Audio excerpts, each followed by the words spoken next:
So today we continue our special coverage of Education Week, a time dedicated to celebrating the transformative power of education with the National Education Trust, an organization dedicated to mobilizing resources for our education sector. So joining us this morning is Director, Donor and Partnership Manager at the National Education Trust, NET, Keisha Johnson, and Director of Ald's Academy and Charity Foundation, Shernette Ald. So they'll discuss their collaboration with the NET and the Foundation's exciting upcoming fundraiser. Good morning, ladies.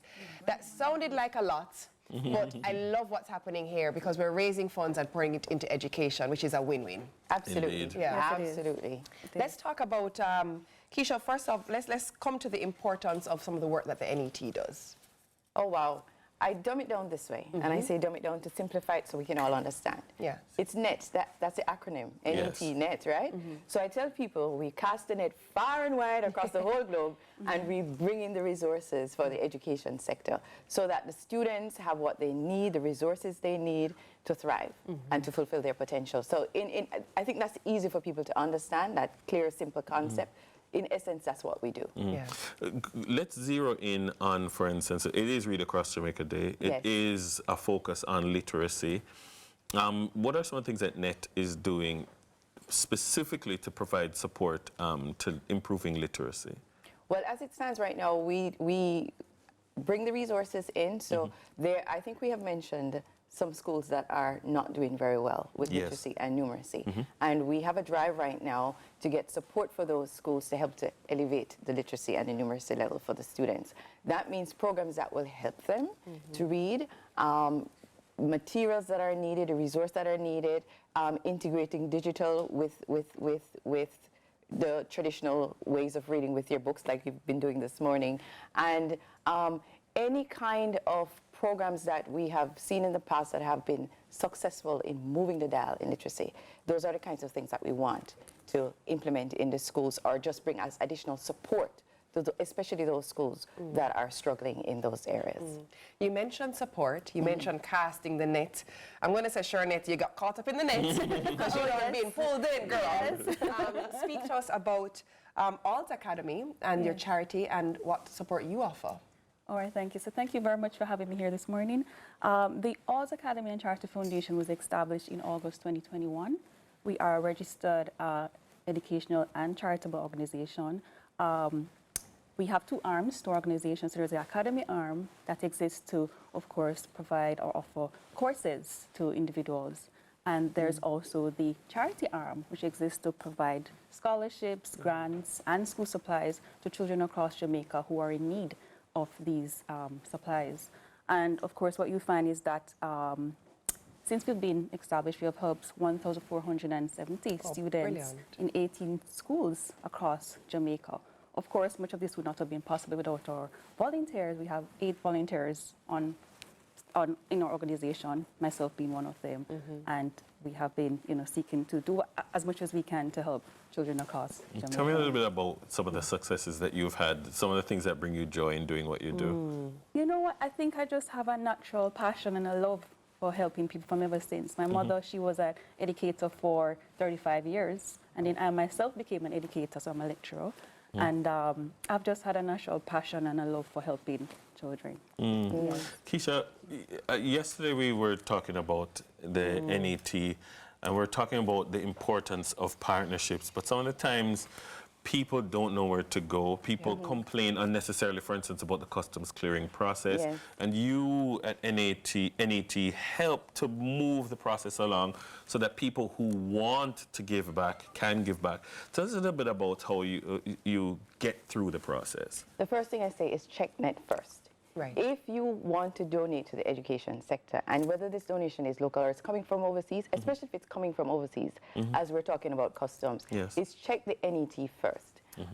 You can go to the website, net.org.jm, but I say to people, send an email to info@net.org, because that immediately gets into somebody's inbox, and we are very, very good responding. Okay, I was just about to Yes, ask. no, we're very responsive. So even on the weekend, we're responding when Okay, we good. get those, because sometimes there's urgency to some of those requests.